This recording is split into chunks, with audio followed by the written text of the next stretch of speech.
வணக்கம். இந்த வீடியோவில் இரத்த வெள்ளை அணுக்களின் மொத்த எண்ணிக்கையை கணக்கிடுவது எப்படி அப்படிங்கிறத செயல்முறை விளக்கத்தோடு பார்க்க போகிறோம். போன வீடியோவில் டிஃபரன்ஷியல் கவுண்ட், அதாவது இரத்த வெள்ளை அணுக்களின் வகை அறிஞ்சு அதனுடைய எண்ணிக்கையை சதவிகிதத்தில் பார்த்தோம். இந்த வீடியோ அதனுடைய தொடர்ச்சியாக இருக்க போது இதில் டோட்டல் லியூக்கோசைட் கவுண்ட் மற்றும் அப்சல்யூட் கவுண்ட் பார்க்க போகிறோம். அதாவது ஒரு கியூபிக் மில்லிமீட்டர் இரத்தத்தில் WBC எத்தனை எண்ணிக்கையில் இருக்குது அப்படிங்கிறதையும், இரத்த வெள்ளை அணுக்களின் வகையில் ஒவ்வொரு வகையும் எத்தனை எண்ணிக்கையில் இருக்குது அப்படிங்கிறதையும் இந்த சோதனையில் நம்ம பார்க்க போகிறோம். இந்த சோதனை அவசியமாக டாக்டர் எதற்காக இந்த பரிசோதனையை நமக்கு ரெக்கமெண்ட் பண்ணுறாங்க, இந்த சோதனை முடிவுகளை வச்சு என்ன மாதிரியான வியாதிகளை கண்டுபிடிக்க முடியும், இப்படி பல கேள்விகளுக்கும் விடை இந்த வீடியோவில் உங்களுக்கு கிடைக்க போகுது. ஸ்கிப் பண்ணாமல் பாருங்கள். நம்ம ரத்தத்தில் நிறைய செல்கள் இருந்தாலும், செல் வகைகள் இருந்தாலும், அதில் ரொம்ப முக்கியமான வகை இந்த வெள்ளை அணுக்கள். இந்த வெள்ளை அணுக்கள் நம்ம உடம்பினுடைய பர்சனல் பாடி கார்டுன்னு சொல்லலாம். நம்ம வாழக்கூடிய இடத்துல நம்ம சுற்றிலேயே, நம்ம உடம்புக்கு மேலேயே கூட கோடிக்கணக்கான ஏலியன்ஸ் நம்மளை அட்டாக் பண்ண தயாராக இருக்காங்க. அப்படி இருந்தாலும் நம்ம உடம்புக்குள்ளார ஒரு சின்ன துரும்பு வந்தாலும் அதை தேடி கண்டுபிடிச்சி அழிக்கக்கூடிய சக்தி இந்த வெள்ளை அணுக்களுக்கு உண்டு. இந்த வெள்ளை அணுக்கள் நம்மளுடைய எலும்பு மஞ்சையில் உற்பத்தியாகி உடலினுடைய அனைத்து பகுதிகளுக்கும் பரவி எந்த அட்டாக் வந்தாலும் அதை சமாளிக்கிறதுக்கு எப்போவுமே ஆயத்தமாக இருக்கும். இந்த ஏலியன்ஸ்னு சொன்னது பாக்டீரியா, வைரஸ், ஃபங்கஸ், இந்த மாதிரி நம்ம உடம்புக்கு சம்மந்தம் இல்லாத அந்நிய பொருட்கள் எல்லாமே ஏலியன்ஸ் தானே. இப்போ நமக்கு WBCனுடைய எண்ணிக்கையை தெரிஞ்சிக்க வேண்டியது எவ்வளவு அவசியம் புரிஞ்சிருக்கும். பொதுவாக வெள்ளை அணுக்களோட எண்ணிக்கை பார்த்திங்கன்னா கியூபிக் மில்லிமீட்டரில் சொல்லலாம். ஒரு கியூபிக் மில்லிமீட்டர் ரத்தத்தில் அதிகபட்சமாக 11,000 WBCs இருக்கும். அதே மாதிரி குறைந்தபட்சமாக 4,500 வரைக்கும் இருக்கணும். இந்த ரெண்டு அளவுகளுக்கு மேலே போனாலும் சரி, கீழே வந்தாலும் அது பிரச்சனை தான். அதிகமாக போணுச்சுன்னா அதை லியூக்கோசைட்டோசிஸ் அப்படின்னு சொல்லுவாங்க. இதே குறைஞ்சிருச்சுன்னா லியூக்கோபீனியா அப்படின்னு சொல்லுவாங்க. இந்த லியூக்கோபீனியா கண்டிஷனில் நம்ம உடம்புல எதிர்ப்பு சக்தி குறைஞ்சி போயிருக்கும். மைக்ரோ ஆர்கானிசம்லாம் ஈஸியாக நம்ம உள்ளார வந்துச்சுனாக்கா அது டிசீஸை காஸ் பண்ணும். இதே அதிகமாக போச்சுன்னாக்க நம்ம உடம்புல இருக்கக்கூடிய WBCயே நம்மளையே அட்டாக் பண்ணக்கூடிய அளவுக்கு மாறிடும். இந்த ரெண்டு கண்டிஷனுமே ரொம்ப டேஞ்சரான கண்டிஷன் தான். அடுத்தது பொதுவாக அல்லது தற்காலிகமாக வெள்ளை அணுக்களுடைய எண்ணிக்கை எப்போல்லாம் அதிகமாகுதுங்கிறத பார்த்துக்கலாம். ஏதாவது நோய்வாய்ப்பட்டோம்னா கண்டிப்பாக இரத்த வெள்ளை அணுக்கள் அதிகமாகும். பெண்களை பொறுத்த வரைக்கும் ப்ரெக்னென்சி சமயத்துலேயும் பீரியட் சமயத்துலேயும் WBCனுடைய எண்ணிக்கை கொஞ்சம் ரத்தத்தில் அதிகமாகவே இருக்கும். ஏதாவது உணவு அலர்ஜி ஏற்பட்டாலோ அல்லது மருந்து மாத்திரைகள் எடுத்துக்கொண்டு இருக்கும்போது நம்ம பிளட் டெஸ்ட் பண்ணி பார்த்தோம்னா கண்டிப்பாக WBCனுடைய எண்ணிக்கையில் மாற்றம் இருக்கும். போன் மேரோ டிஸார்டர்னு சொல்லக்கூடிய எலும்பு மஞ்சையில் ஏற்படக்கூடிய பிரச்சனைகள் இந்த WBCனுடைய எண்ணிக்கையை பாதிக்கும். இந்த பிளட் டெஸ்ட் பண்ணும்போது இது சம்மந்தமான இது தொடர்பான தகவல் நமக்கு ரொம்ப ஈஸியாக தெரிஞ்சிடும். அதே மாதிரி நிணநீர் மண்டலத்தில் ஏற்படக்கூடிய மாற்றங்கள், கட்டிகள் அல்லது புண்கள் ஏதாவது பாதிப்பு இருந்துச்சுன்னா அது நம்ம WBCனுடைய எண்ணிக்கையை பாதிக்கும். திடீர்னு ஏற்படக்கூடிய ஸ்ட்ரெஸ் WBCனுடைய எண்ணிக்கையை அதிகமாக்கும். அதே போல் தொடர்ந்து ஏற்பட்டு கொண்டு இருக்கக்கூடிய ஸ்ட்ரெஸ்னாலையும், பீடி, சிகரெட் மாதிரியான புகையிலை பொருட்களை பயன்படுத்துறதுனாலையும் இந்த வெள்ளை அணுக்களுடைய எண்ணிக்கை மிக மோசமான அளவுக்கு அதிகமாகும். அடுத்தது இதையெல்லாம் தவிர்த்து கரெக்டான வெள்ளை அணுக்களுடைய எண்ணிக்கையை கண்டுபிடிக்கிறதுக்கு நாம் என்ன செய்யணும்? முதல்ல நல்ல உணவு, ஃபுல்லான உணவு எடுத்துகிட்டு பிளட் டெஸ்ட் பண்ணும்போது கொஞ்சம் WBCனுடைய எண்ணிக்கை அதிகமாகவே காட்டும். இது புறக்கணிக்கத்தக்கது என்றாலும் கொஞ்சம் கேர்ஃபுல்லாக இருக்கணும். அடுத்தது ஃபுல்லாக வெயிலில் ஒர்க் பண்ணிவிட்டு அல்லது வெப்பமான இடத்துல ஒர்க் பண்ணிவிட்டு இமீடியட்டாக போய் பிளட் டெஸ்ட் பண்ணக்கூடாது. பண்ணோம்னாக்கா தவறான முடிவு வரும். நல்ல ஒர்க் அவுட் பண்ணிவிட்டு களைச்சி போயிருக்கக்கூடிய சமயத்தில் நம்ம பிளட் டெஸ்ட் பண்ணி பார்த்தோம்னா WBCனுடைய எண்ணிக்கை அதிகமாக காட்டும். அதே மாதிரி புகையிலை பொருட்களை உபயோகிச்சுட்டு 2 அல்லது 3 மணி நேரத்துக்குள்ளார போய் நீங்கள் பிளட் டெஸ்ட் எடுத்திங்கன்னா கண்டிப்பாக WBCனுடைய எண்ணிக்கை கொஞ்சம் தாறுமாறாக தான் காட்டும். இது சரியான முடிவு எடுக்கிறதுக்கு உகந்தது அல்ல. அடுத்தது இந்த WBCஸோட வகைகளையும் அதனுடைய வேலையும் நம்ம தெரிஞ்சுக்குவோம். ஃபஸ்ட்டு நம்ம பார்க்குறது நியூட்ரோஃபில். இது 55-70% மட்டுமே இருக்கணும். நம்ம உடம்புலையே அதிக எண்ணிக்கையில் இருக்கக்கூடிய WBC இதுதான். இது பாக்டீரியாவை அட்டாக் பண்ணுறதுல ரொம்ப சிறப்பாக செயல்படும். பாக்டீரியா நம்ம உடம்புக்குள்ளார எந்த வடிவத்தில் வந்தாலும் சரி, மூக்கு வழியாவோ அல்லது காயங்கள் மூலமாகவோ எப்படி வந்தாலும் அதை அப்படியே போட்டு முழுங்கிடும். இதனுடைய அட்டாக்கிங் பிரின்சிபல் ரொம்ப வித்தியாசமாக இருக்கும். இதுக்கு பேகோசைட்டாசிஸ்ன்னு பேர். சின்ன வயசில் நம்ம அமீபாவெல்லாம் படிச்சிருப்போம் இல்லையா, அந்த அமீபா மாதிரி இது செயல்படும். வரக்கூடிய பேத்தோஜன், என்ன மாதிரியான பேத்தோஜனாக இருந்தாலும் சரி, அதை அப்படியே போட்டு முழுங்கி அதுகிட்ட இருக்கக்கூடிய என்சைமை வச்சு டைஜஸ்ட் பண்ணி அதை டெஸ்ட்ராய் பண்ணிடும். அடுத்து நம்ம பார்க்க போகிற முக்கியமான ஒரு செல் லிம்போசைட்ஸ். இந்த லிம்போசைட்ஸை பொறுத்த வரைக்கும் அடுத்து அதிகமாக இருக்கக்கூடிய செல்னு சொல்லலாம். 20-40% மட்டுமே இருக்கணும். இதில் T lymphocyte, B lymphocyte, T helper cell, master cell, அதுக்கப்புறம் நேச்சுரல் கில்லர் செல், இப்படி நிறைய வெரைட்டி இருக்குது. இந்த லிம்போசைட்டோட எண்ணிக்கை அளவுக்கு அதிகமாக இருக்குது அப்படின்னா அவங்க உடம்புல ஏதாவது கட்டிகள் இருக்கிறதுக்கான வாய்ப்பு இருக்குது. இது இந்த செல்லால் கேன்சர் செல்லை கூட அட்டாக் பண்ண முடியும்.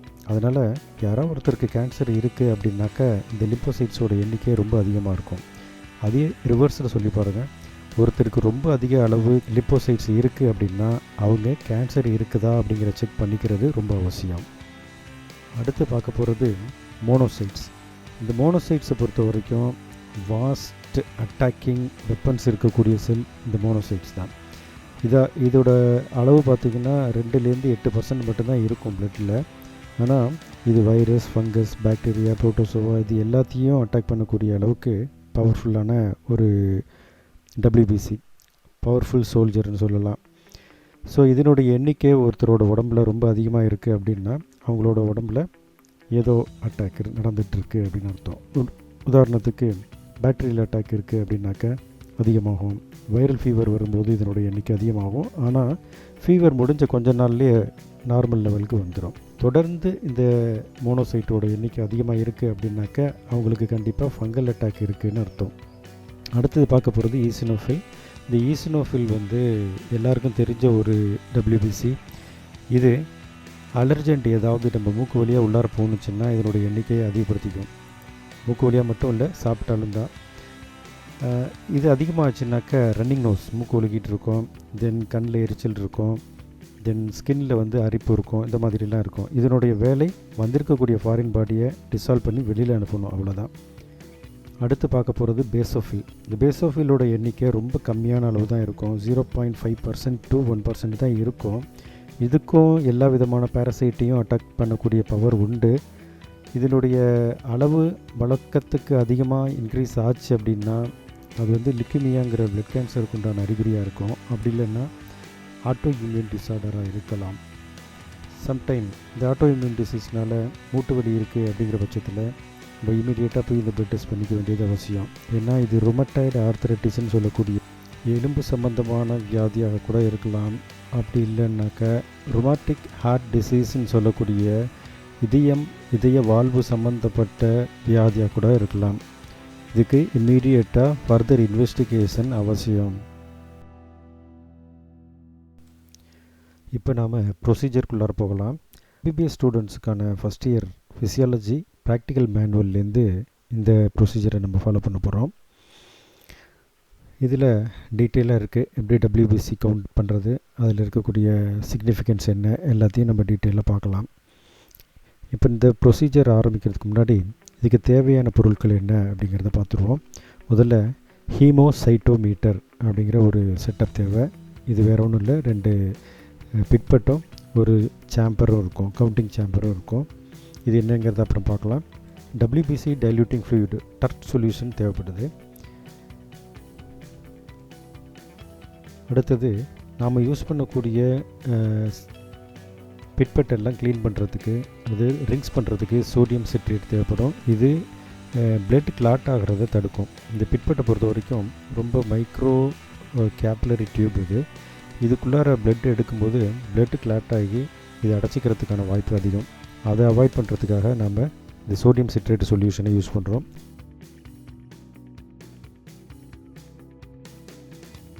அதுக்கப்புறம் ஒரு பீக்கர் தேவை, தென் ப்ரிக்கிங் நீடில், அப்புறம் ஒரு சாதாரண பிளைன் கிளாஸ் ஸ்லைடு,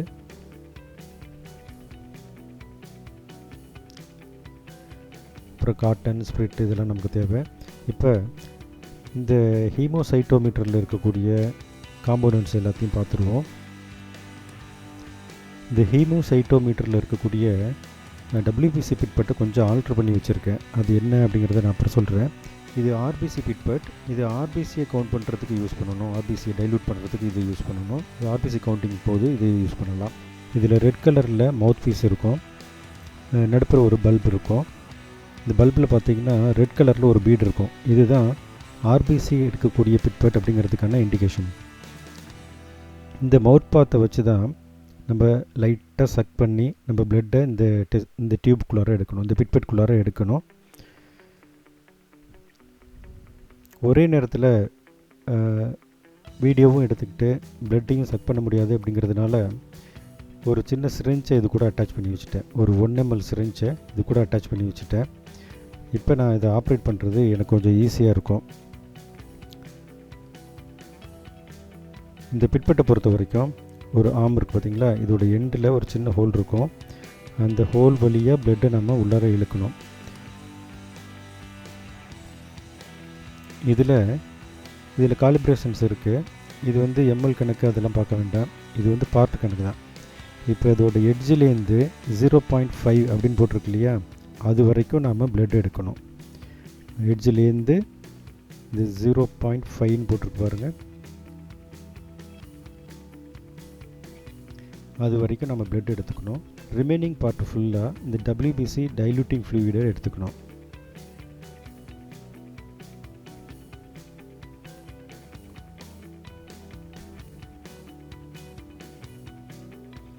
மேலே பார்த்தீங்கன்னா 11 போட்டிருக்கோம். இந்த இடம் வரைக்கும் WBC டைலூட்டிங் ஃப்ளூயிடை நம்ம எடுத்துக்கணும், அதாவது டர்க் சொல்யூஷனை எடுத்துக்கணும்.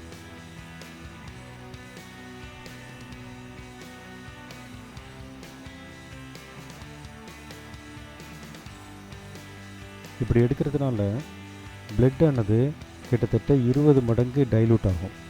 அதாவது 0.5லேருந்து இந்த 11 வரைக்கும் இருக்கக்கூடிய பகுதி வந்து 20 மடங்கு பிளட்டை டைலூட் பண்ணுறதுக்கான அளவீடு இதில் இருக்குது. இது எடுத்ததுக்கப்புறம் இது லைட்டாக ஷேக் பண்ணோம்னாக்க அதில் இருக்கக்கூடிய RBC எல்லாம் லைசிஸ் ஆகிடும். மீதி இருக்கக்கூடிய WBCயை மட்டும் நம்ம கவுண்ட் பண்ணி பார்க்கலாம். அடுத்தது இந்த சேம்பர் பற்றி பார்ப்போம். இது ஒரு கிளாஸ் சேம்பர் தான். இந்த கிளாஸ் சேம்பரில் சென்டர் பார்ட்டில் பார்த்தீங்கன்னாக்கா H ஷேப்பில் 2 குரூவ் இருக்கும்.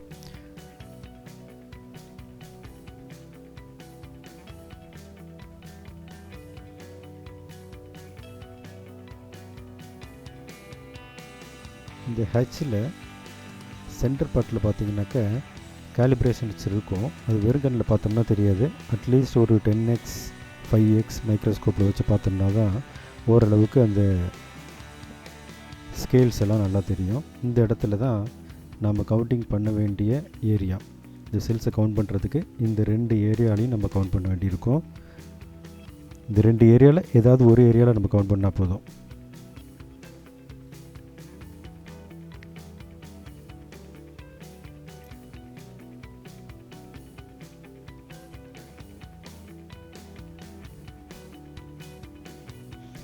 அடுத்தது இந்த ஸ்கேலை வந்து இந்த சேம்பரில் இருக்கக்கூடிய ஸ்கேலை மைக்ரோஸ்கோப்பில் வச்சு பார்த்தோம்னா இந்த மாதிரி பளிச்சுன்னு தெரியும்.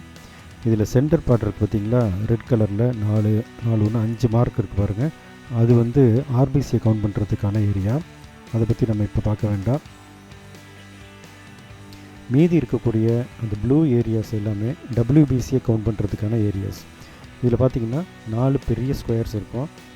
இது சின்ன ஸ்கொயரை வந்து விட்டுருங்க. இதை வந்து எதுக்கு யூஸ் பண்ண போகிறோம்னா, கரெக்டாக மைக்ரோஸ்கோப்போட லென்ஸை அந்த இடத்துல வைக்கிறதுக்கு ஒரு மார்க் மாதிரி நம்ம அதை யூஸ் பண்ணிக்கலாம்.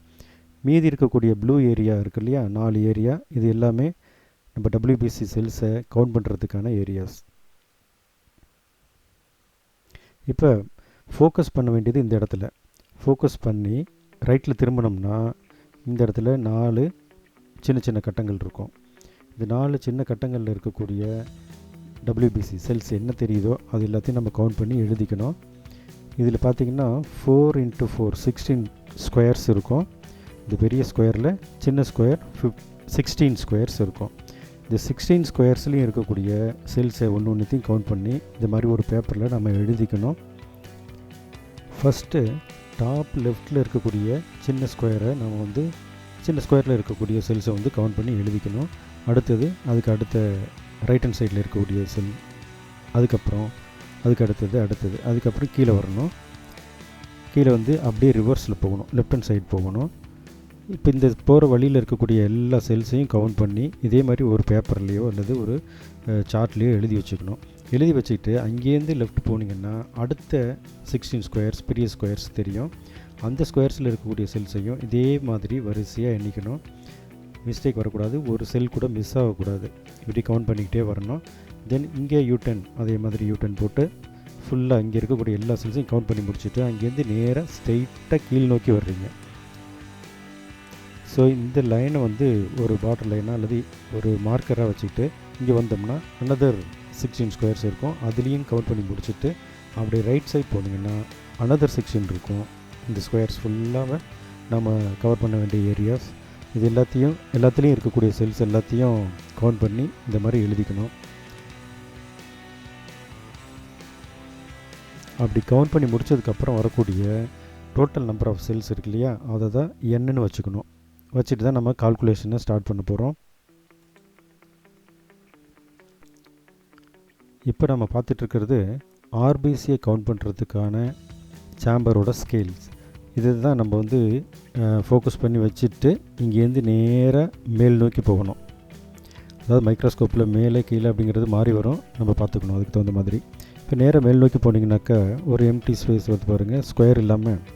இப்போ அங்கேருந்து லெஃப்ட் போனீங்கன்னாக்கா உங்களுக்கு 4 பிக் ஸ்கொயர்ஸ் இருக்கும். இந்த ஸ்கொயர் தான் நம்ம கவுண்ட் பண்ண வேண்டிய டபிள்யூபிசியை கவுண்ட் பண்ணுறதுக்கு தேவையான காலிப்ரேஷன்ஸ் உள்ள ஸ்கேல். ஸோ இங்கே டாப்புக்கு போயிடுங்க. டாப்பில் இருக்கக்கூடிய செல்ஸ் எல்லாத்தையும் கவுண்ட் பண்ணி முடிச்சுட்டு அதுக்கப்புறம் அப்படியே ரைட் ஹேண்ட் சைடு வந்தீங்கன்னா திரும்ப 16 ஸ்கொயர்ஸ் இருக்கும். இந்த 16 ஸ்கொயர்ஸில் உள்ள எல்லா செல்ஸையும் நம்ம கவுண்ட் பண்ணிக்கணும். கவுண்ட் பண்ணி முடித்ததுக்கப்புறம் அப்படியே கீழே வரணும்.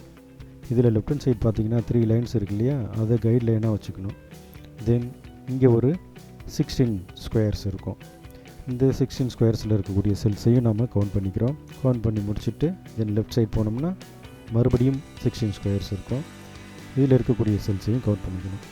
மொத்தமாக நாம் கவுண்ட் பண்ண போகிறது 64 சின்ன சின்ன ஸ்கொயர்ஸில் இருக்கக்கூடிய டோட்டல் செல்ஸையும் கவுண்ட் பண்ணி முடிச்சுக்கணும். இப்போ நம்ம ப்ரொசீஜரில் ப்ரிக்கிங்க்கு போவோம். பிளட்டை ப்ரிக் பண்ணுறதுல ஒரு சின்ன டெக்னிக்கை யூஸ் பண்ணணும். ப்ரிக் பண்ணி முடித்த உடனே வெளியில் வரக்கூடிய பிளட்டை தொடச்சிடணும். தொடச்சிட்டு ரெண்டாவதாக வரக்கூடிய பிளட் இருக்குதுங்களா, அதை தான் நம்ம வந்து பிட்பட்டில் எடுக்கணும். இந்த ப்ரிக் பண்ணுறதுக்கு கொஞ்சம் டீப்பாக ப்ரிக் பண்ணுற மாதிரி இருக்கும். ஏன்னா கிட்டத்தட்ட 1 ட்ராப்புக்கு மேலேயே நமக்கு பிளட்டு தேவைப்படும். ஸோ ப்ரிக் பண்ணி நான் என்ன பண்ணுறேன், ஒரு ஸ்லைடில் எடுத்துகிட்டு அதுக்கப்புறம் பிட்பட்டில் எடுக்க போகிறேன். ஏன்னா வீடியோவும் எடுத்துகிட்டு இந்த ஒர்க்கையும் சேர்த்து பார்க்க முடியாது. அதனால் ஸ்லைடில் வச்சுட்டேன். இந்த ஸ்லைடில் வச்ச பிளட் வந்து ரொம்ப ஃபாஸ்ட்டாக ட்ரை ஆகிட்ருக்கும் அல்லது கிளாட் ஆகிட்ருக்கும். அதனால் எவ்வளோ குயிக்காக எடுக்க முடியுமோ அவ்வளோ குயிக்காக எடுத்துக்கணும். இதில் இந்த 0.5 அந்த ஏரியா வரைக்கும் நம்ம பிளட் எடுக்கணும். கொஞ்சம் பிட்பட்டை கிராஸாக பிடிச்சிக்கணும். இப்போ பிளட் உள்ளார ஏறுது பாருங்கள். ஏறும்போது கொஞ்சம் கூட ஏர் பபிள்ஸ் உள்ளார போயிடக்கூடாது. ஏர் பபிள்ஸ் உள்ளார போயிடுச்சுன்னா கவுண்டிங் கம்மியாக வர ஆரம்பிச்சிடும்.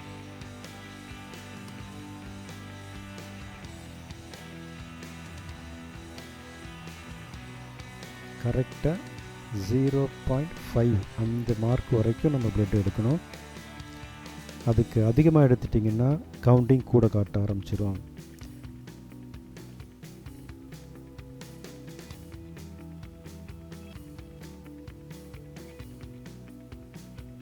இப்போ 0.5 வரைக்கும் நாம் பிளட் எடுத்துட்டோம். இப்போ இதை டைலூட் பண்ணணும். இப்போ டைலூட்டிங் ஃப்ளூயிட் நான் ரெடியாக வச்சுருக்கிறேன்.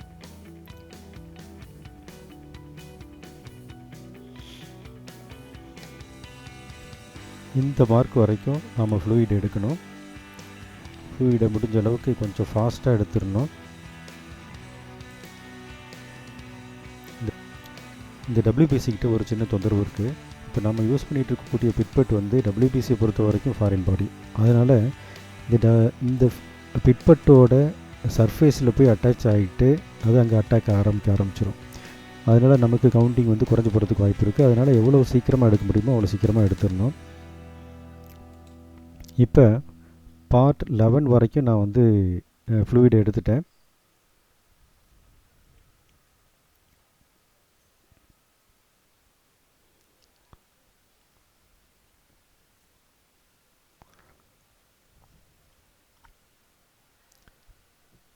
கரெக்டாக 11 வரைக்கும் எடுக்கணும்.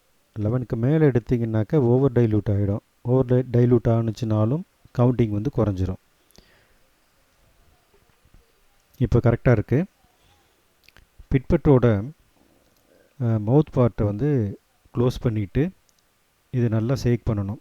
இப்போ நான் என்னோடய ப்ளட்டை யூஸ் பண்ணியிருக்கிறதுனால நான் வெறும் கையால் இந்த ஹேண்டில் பண்ணுறேன். இல்லைனா க்ளவுஸை வந்து கண்டிப்பாக யூஸ் பண்ணணும். இன்னொருத்தங்களோட ப்ளட்டை நம்ம எடுத்து யூஸ் பண்ணும்போது கண்டிப்பாக gloves and mask very must. இப்போ லைசிஸ் ஆகிட்ருக்கும். அதில் இருக்கக்கூடிய ஆர்பிசி எல்லாமே வந்து லைசிஸ் ஆகிடும். அது நம்ம கண்ணுக்கு தெரியாது. அதாவது செல்லு மைக்ரோஸ்கோப்பில் வச்சு பார்க்கும்போது அது தெரியாமல் இருக்கும்.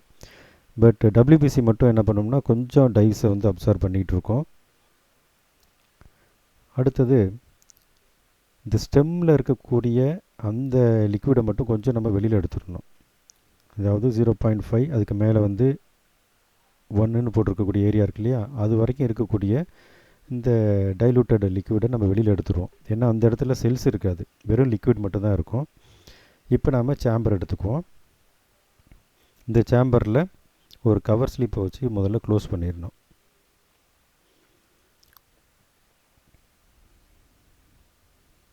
முதல்ல சேம்பரை நல்லா க்ளீன் பண்ணிக்கணும். அதுக்கப்புறம் கவர் ஸ்லிப்பை வச்சு க்ளோஸ் பண்ணிக்கணும்.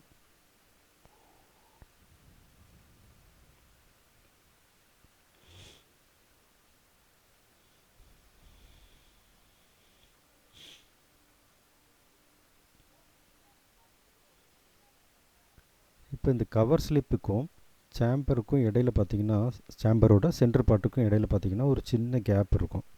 அந்த சின்ன கேப்பில் தான் நாம் வந்து இப்போ நம்ம ப்ரிப்பேர் பண்ணி வச்சுருக்கக்கூடிய சொல்யூஷனை இன்செர்ட் பண்ண போகிறோம்.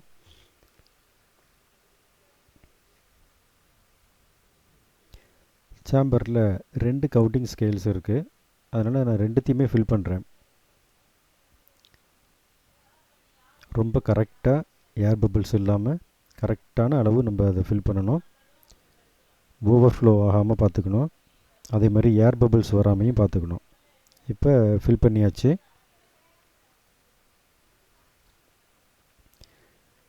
இந்த சேம்பரோட 2 ஸ்கேலுமே வந்து ஃபில் பண்ணியிருக்கோம். நம்ம ஏதாவது ஒரு ஸ்கேல் தான் நம்ம கவுண்ட் பண்ண போகிறோம். பட் ஒரு சேஃப்டிக்காக ரெண்டுத்தையும் எடுத்துக்கிறேன். இதை நான் மைக்ரோஸ்கோப்பில் வச்சு செட் பண்ணி ஒரு 2 மினிட்ஸ் வெயிட் பண்ணுறேன். அது டெபாசிட் ஆகிறதுக்காக ஒரு 2 மினிட்ஸ் வெயிட் பண்ணிவிட்டு கவுண்டிங்காக ஆரம்பிக்க போகிறேன். மைக்ரோஸ்கோப்பில் பார்க்கும்போது நமக்கு இப்படி தான் தெரியும். ஏன்னா லோ பவரில் வச்சுருக்கேன். இதில் தெரியக்கூடிய சின்ன சின்ன டாட்ஸ் இருக்கு இல்லையா, அதெல்லாம் டபிள்யூபிசி. ஏன்னா 10x வச்சு பார்க்கும்போது இந்த அளவுக்கு தான் செல்ஸ் தெரியும். நம்ம டிசி அதாவது டிஃப்ரென்ஷியல் கவுண்ட் பண்ணும்போது தெரிஞ்ச அளவுக்குலாம் தெரியாது. இது கவுண்ட் பண்ணக்கூடிய ப்ரொசீஜர் வந்து ஆல்ரெடி நான் சொல்லிட்டேன் இல்லையா, அதனால் டைரெக்டாக நான் அடுத்தது கால்குலேஷனுக்கு போயிடுறேன்.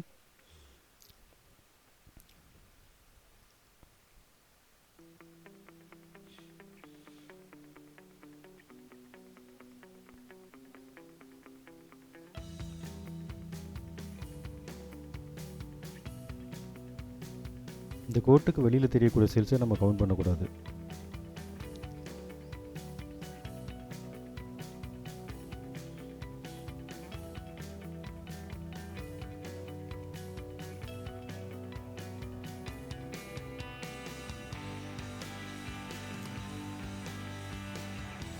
இது ஃபுல்லாக கவுண்ட் பண்ணி முடித்து எழுதினதுக்கப்புறம் பார்த்திங்கன்னா நமக்கு இந்த மாதிரி சீட்டு கிடைக்கும்.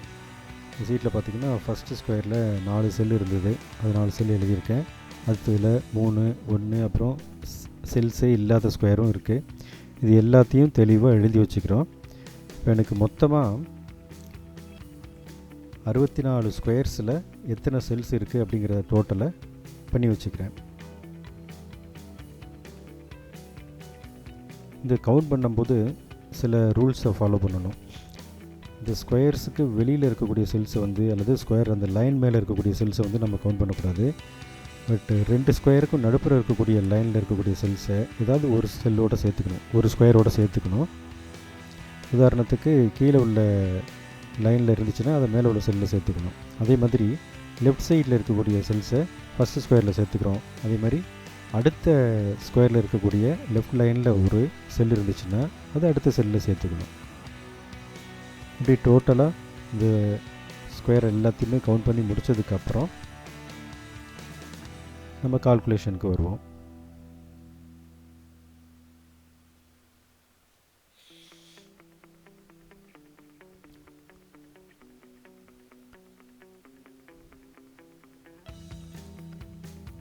இப்போ டோட்டலாக 138 செல்ஸ் எனக்கு கிடச்சிருக்கு. இந்த 138 அப்படிங்கிறது 64 ஸ்கொயர்ஸில் இருந்த மொத்த டபிள்யூபிசியோட எண்ணிக்கை 138. ஷார்ட்டாக n × 50 அப்படிங்கிறது தான் ஃபார்முலா. அந்த 50ங்கிறது என்ன அப்படிங்கிறது அப்புறம் பார்க்கலாம். அந்த n × 50 போட்டதுனால 6900 செல்ஸ் கிடச்சிருக்கு. 1 மில்லிமீட்டர் க்யூப்பில் இந்த இவ்வளோ செல்ஸ் இருக்குது. இதுதான் நமக்கு கவுண்ட் பண்ண வேண்டிய டோட்டல் லுக்கோசைட்டிக் கவுண்ட். இப்போ நாம் கால்குலேஷனுக்கு வருவோம். டோட்டல் லுக்கோசைட் கவுண்ட் அதாவது TLC is equal to n × nங்கிறது 64 ஸ்கொயர்ஸில் இருந்த டோட்டல் நம்பர் ஆஃப் செல்ஸ். அது கூட டைலூஷன் ஃபேக்டரை மல்டிப்ளை பண்ணுறோம். டைலூஷன் ஃபேக்டர் அப்படிங்கிறது என்ன அப்படிங்கிறத பார்ப்போம். அது 20. இதை டிவைடட் பை 0.4. ஸோ இந்த ஃபார்முலாவை யூஸ் பண்ணோம்னா டோட்டல் லுக்கோசைட் கவுண்ட் கிடச்சிரும். அதாவது total leucocyte counts equal to n × dilution factor divided by depth factor 0.4. இந்த டெப்த் ஃபேக்டர்னால் என்ன அப்படிங்கிறத பார்ப்போம். அதுக்கு முன்னாடி இந்த டைலூஷன் ஃபேக்டர்னால் என்னென்னு பார்த்துப்போம். இது ஷார்ட்டாக என்ன பண்ணலாம் அப்படின்னா, நம்ம கிடச்சிருக்கக்கூடிய டோட்டல் நம்பர் ஆஃப் செல்ஸ் என்ன 50ஆல் மல்டிப்ளை பண்ணாலே போதும், நமக்கு ஆன்சர் வந்துடும். இருந்தாலும் அண்டர்ஸ்டாண்டிங்காக இந்த டைலூஷன் ஃபேக்டர்னால் என்ன, அதுக்கு ஏன் 20 வந்தது அப்படிங்கிறத பார்ப்போம். அதுக்கப்புறம் இந்த டெப்த் ஃபேக்டர்னால் என்ன அப்படிங்கிறதையும் கொஞ்சம் தெளிவாக பார்த்துருவோம். இப்போ நம்ம பிட்பட்டை பொறுத்த வரைக்கும் 0.5 அப்படிங்கிறது ஒரு பார்ட்டு. அந்த பார்ட்லேருந்து 11 வரைக்கும் நாம் ஃப்ளூயிடை ஃபில் பண்ணுறோம். 0.5 வரைக்கும் பிளட் எடுத்துக்கிறோம். அதுலேருந்து 0.11 இருக்கு இல்லையா, அந்த பாயிண்ட் வரைக்கும், அந்த மார்க் வரைக்கும் நம்ம ஃப்ளூயிடை ஃபில் பண்ணுறோம். இது டோட்டலாக இது எப்படி வரும்னு பார்த்திங்கன்னா, ஒரு பார்ட் பிளட்டுக்கு 20 பார்ட் டக்ஸ் ஃப்ளூயிடு வந்துடும். அதனால் இந்த டைலூஷன் ஃபேக்டர் அப்படிங்கிறது 20 அப்படின்னு நம்ம வச்சுக்கிறோம். அடுத்தது இந்த கவுண்டிங் சேம்பரை பொறுத்த வரைக்கும் மொத்தம் 4 ஏரியாவில் நம்ம இந்த செல்ஸ் எல்லாம் கவுண்ட் பண்ணுறோம் இல்லையா, இது 4 நம்ம தனியாக வச்சுக்குவோம். அடுத்தது கவர் ஸ்லிப்புக்கும் இந்த பேஸுக்கும் இடையில் இருக்கக்கூடிய டிஸ்டன்ஸ் இருக்குது பாருங்கள், அது 0.1 mm வரும். 0.1 mm வரும். இது ஒரு டெப்த்து. ஸோ இந்த 0.1 mmக்குள்ளார நம்ம எவ்வளோ ஃப்ளூயிடை இன்சர்ட் பண்ணியிருக்கோமோ அதில் உள்ள செல்ஸை தான் நம்ம கவுண்ட் பண்ண போகிறோம். அடுத்தது இந்த ஸ்கொயர்ஸை பார்ப்போம். ஒவ்வொரு ஸ்கொயரும் பார்த்திங்கன்னா 1 mm × 1 mm. ஓகே, இந்த மாதிரி மொத்தம் 4 1 ஸ்கொயர் mm இருக்குது. 4 1 ஸ்கொயர் mmலையும் இருக்கக்கூடிய செல்ஸ் எல்லாத்தையும் நம்ம டோட்டலாக கவுண்ட் பண்ணியிருக்கோம். ஸோ இப்போ இந்த கால்குலேஷனை எப்படி பண்ணுறோம் அப்படின்னாக்க 1 mm × 1 mm × 0.1 mm × 4. இப்போ போட்டோம்னா நமக்கு டோட்டலாக எவ்வளோ வரும்னு பார்த்தீங்கன்னா 0.4 வரும். இந்த 0.4ங்கிறது தான் டெப்த் ஃபேக்டர். இந்த டெப்த் ஃபேக்டரால் டிவைட் பண்ணால் தான் 1 கியூபிக் மில்லிமீட்டரில் எவ்வளோ பிளட் இருக்குது, பிளட் செல்ஸ் இருக்குது அப்படிங்கிறத நம்ம தெரிஞ்சுக்க முடியும்.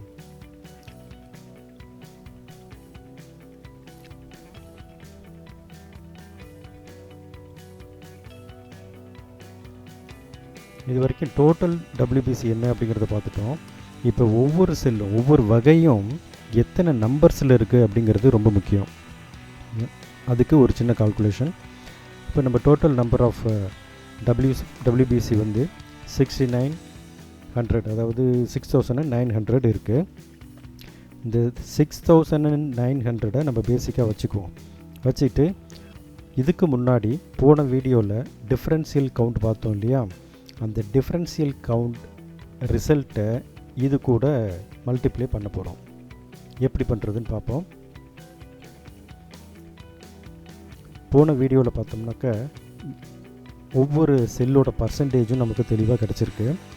நியூட்ரோஃபில் 61%.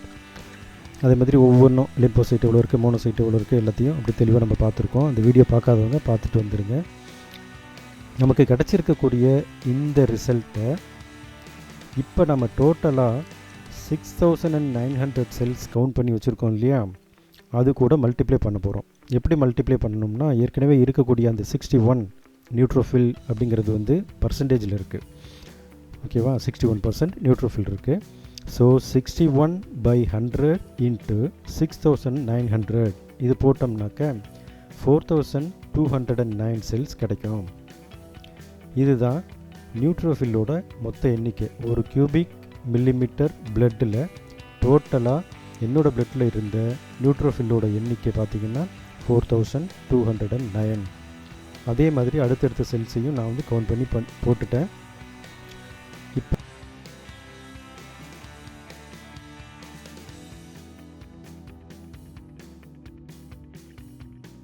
இப்போ நார்மல் வேல்யூன்னு ஒன்று இருக்குது, ரெஃபரல் வேல்யூன்னு ஒன்று இருக்குது இல்லையா. இந்த ரெஃபரல் வேல்யூவோடு நம்ம கம்பேர் பண்ணி பார்க்கணும். உதாரணத்துக்கு நியூட்ரோஃபில் எவ்வளோ இருக்கலாம்னாக்க 2500லேருந்து 7000 வரைக்கும் இருக்கலாம். இப்போ எனக்கு இருக்கிறது 4209. ஸோ ஆல்மோஸ்ட்டு ஓகே தான்.